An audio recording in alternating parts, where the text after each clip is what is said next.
Olá, tudo bem? Uma boa quarta-feira para você. Eu espero que você esteja crescendo na sua caminhada com Deus através do estudo da lição dessa semana. Você já estudou a sua lição? Já passou um tempo com Deus? Estamos em 10 dias de oração, clamando a Deus por um verdadeiro revivamento, orando por nossos amigos, para que eles estudem a Bíblia, para que eles também conheçam Jesus. E é muito importante que você se mantenha focado na comunhão com Deus. Nessa semana estamos estudando a maneira como Satanás, o inimigo derrotado, tem agido ao longo da história e como ele agirá na fase final da história desse mundo, né? E nós vemos no capítulo 12 de Apocalipse, no verso 17, que o dragão ele está irado contra a mulher e também contra a sua descendência, contra o seu descendente. Isso nos faz compreender, como já temos visto aqui, que ao longo da história, Deus sempre teve o seu remanescente, né? Deus sempre teve aquele restante de pessoas que permaneceram fiéis ao longo da história. E Satanás está muito irado contra essas pessoas, aqueles que insistem em permanecer fiéis aos preceitos da verdade ao lado do Deus verdadeiro. E as características principais do remanescente, do povo de Deus, fiel, que Apocalipse capítulo 12 nos narra, são duas. Primeiro que o remanescente é fiel guardador dos mandamentos de Deus. Esse é um princípio básico.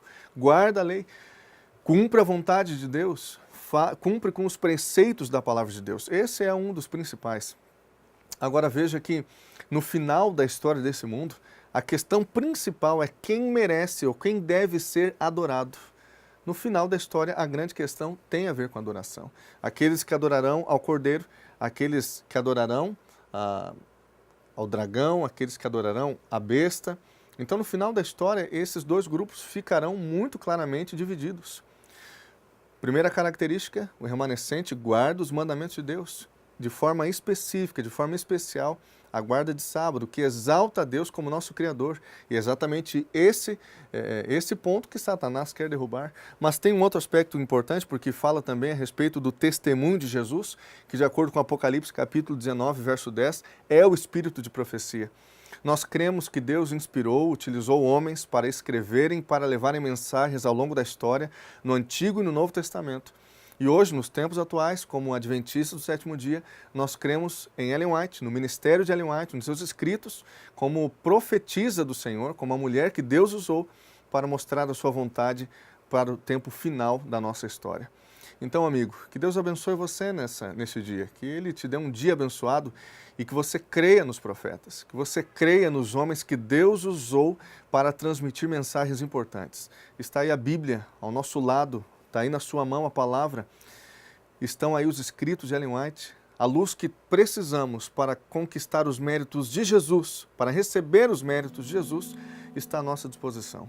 Que você use esse material, que você leia a palavra, leia o espírito de profecia, para que você cresça mais e mais na compreensão de quem é Deus, do que Ele pode fazer por nós e a maneira como Ele nos protegerá nos momentos finais da história desse mundo. Deus te abençoe. Posso orar por você? Querido Deus, te louvamos por Tua revelação. Te louvamos e agradecemos porque ao longo da história sempre tivemos um povo remanescente, o restante, aqueles que permaneceram fiéis ao longo da história, aqueles que diante de dificuldades, de provas, diante da morte, não jamais ousaram dizer não ao nome de Jesus. Permaneceram firmes ao Senhor. Essa tem que ser a nossa história hoje também. Estamos vivendo os momentos finais da história e nós somos o remanescente. Nós queremos viver como remanescente, como aqueles que são fiéis ao Senhor, que guardam os mandamentos e têm o testemunho de Jesus também. Nos dá um bom dia. Nós oramos em nome de Jesus. Amém. Até amanhã. Um abraço.